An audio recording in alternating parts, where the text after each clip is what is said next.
দুর্গাপুরে হার্বাল চকলেটের নামে এক স্কুল ছাত্রীর নেশা জাতীয় বস্তু দেওয়ার অভিযোগ ঘিরে এলাকায় ব্যাপক চাঞ্চল্য ছড়িয়েছে।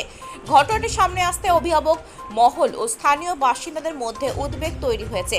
জানা গেছে, এক স্কুল ছাত্রী কোল্ড ড্রিঙ্কস কিনতে ধুনরা প্লট এলাকায় একটি স্থানীয় দোকানে গিয়েছিল।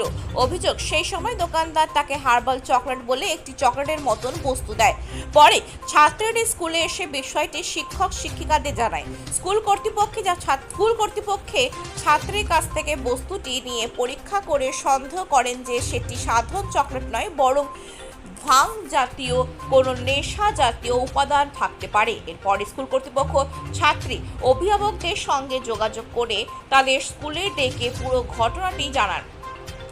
ঘটনার খবর ছড়িয়ে পড়তে অভিভাবক ও স্থানীয় বাসিন্দারা ধুনরা প্লট এলাকায় ওই দোকানে গিয়ে দোকানদারের কাছে বিষয়টি নিয়ে জিজ্ঞাসাবাদ করেন। অভিযোগের মুখে দোকানদার জানান, অনিচ্ছাকৃতভাবে ওই ঘটনা ঘটেছে এবং তিনি এর জন্য ক্ষমা প্রার্থনা করেন। খবর পেয়ে দুর্গাপুর থানার পুলিশ ঘটনাস্থলে পৌঁছে পুরো বিষয়টি তদন্ত শুরু করেছে। কিভাবে এবং কেন ওই নেশা জাতীয় বস্তু স্কুল ছাত্রীর হাতে পৌঁছালো তা খতিয়ে দেখা হচ্ছে।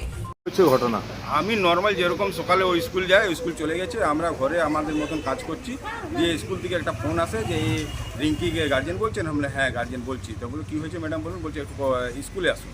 স্কুলে গেছি আমরা হুড়াহুড়ি করে স্কুলে গেলাম। স্কুলে গিয়ে বলছেন যে উনি যে একটা কি প্লাস্টিক বার করেছে উনি রিঙ্কি, আমরাও বুঝতে পারছি না। বলছে কিছু একটা অন্য টাইপের চকলেট মনে হচ্ছে। আমরা বললাম কী এইটা, তো একটু খোঁজখবর নেওয়া দেখা গেল। বলছে এটা ভাঙের গুলি। যদি আমরা কোথায় থেকে নিলি এসে জিজ্ঞাসাবাদ করার জন্য বলে আমি জানি না বাবা, আমাকে বলেছে যে এই চকলেটটা খাবি, এটা হার্বাল চকলেট, খেলে নাকি খুব ভালো লাগবে। যে আমরা কোথায় থেকে নিয়েছি দিয়ে আমরা এই ধুন্দ্রাপুরের ওই দোকানটা দেখিয়ে দেয়। আমরা এসে এখন ওই ধুন্দ্রাপুরের ওই দোকানে গিয়ে আমরা খোঁজবিন করছি যে এটা আপনি কেন দিয়েছেন। তো উনি বলছেন না আমি এটা দিয়েছি, কিন্তু আমি এখন উনি স্বীকার করছেন না। এই হয়েছে।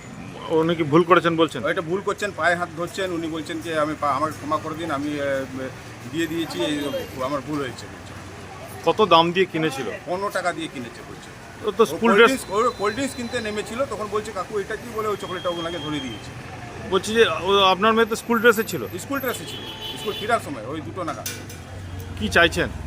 আমরা চাইছি যে এর ভালো প্লেসমেন্ট হোক, পানিশমেন্ট হোক। এমনি কেন এটা একটা মেয়ে ছেলে, একটা ওর বয়স হয়নি, ওভাবে ওইটা বিক্রি করছে ও, এটা তো ঠিক না। না এরকম তো একটা আমাকে করেছে, কালকে অন্য কাউকে করবে। বন্ধ করাচ্ছে, বন্ধ করতে চাই। হ্যাঁ, এটা যাতে বন্ধ করা হোক। আপনার নাম দাদা? আমার নাম যোগেন্দ্র প্রসাদ। কি হয়েছে ঘটনাটা? অ্যাকচুয়ালি আজকে স্কুলে যখন অ্যাসেম্বলি স্টার্ট হওয়ার আগে আমাদের ধরুন প্রত্যেকটা ক্লাসে সিসিটিভি আছে। হঠাৎ দেখছি একটি সবুজ রঙের চকলেটের প্যাকেট নিয়ে একটা ক্লাসরুমে একটা আলোচনা হচ্ছে, দেখছে, করছে। তো আমি তো আমাদের স্যারকে পাঠালাম যে দেখুন তো ওটা কী। তো তখন অলরেডি প্যাকেটটা খুলে নেওয়া হয়েছে। তো আমরা দেখে আমার গন্ধ শুকে একটু অন্যরকম মনে হয়। তো আমি অ্যাসেম্বলি হয়ে যাওয়ার পর মেয়েটিকে ডাকলাম। মেয়েটা বলছে আমাকে হার্বাল চকলেট বলে ম্যাম একটা দোকানে বিক্রি করেছে। তো আমি বললাম যে তাহলে তোমার বাবা মাকে ডাকি, এটা তো আমার কিছু অন্য মনে হচ্ছে। তখনই ওর বাবা মাকে ডাকা হয় এবং এই দোকানটায় আসলাম। ওপেন দেখছি বিক্রি হচ্ছে। তো বলছে আমি প্রথমে উনি স্বীকার করলেন যে হার্বাল চকলেট বলে বিক্রি করেছে। পরে বলছে না এটা তো নেশার জিনিস। আমি বললাম তো আপনি বয়সটা দেখলেন না, কালকে যে বাচ্চাটি স্কুল ড্রেসে কিনেছে তার 12 বছর 13 বছর বয়স। তো আপনি বলতে পারতেন না যে না এটা কিছু নয়। বলছে ও জিজ্ঞেস করলে এটা কী চকলেট। তখন আমি বললাম আপনি তাহলে বললেন কেন যে এটা দেওয়া যাবে না, এটা বড়দের। আর সবথেকে যেটা অবজেকশন আমি অ্যাজ এ স্কুলের প্রিন্সিপাল, ওপেন এইভাবে বিক্রি করা একদম আমার মনে হয় আইনত দণ্ডনীয় অপরাধ।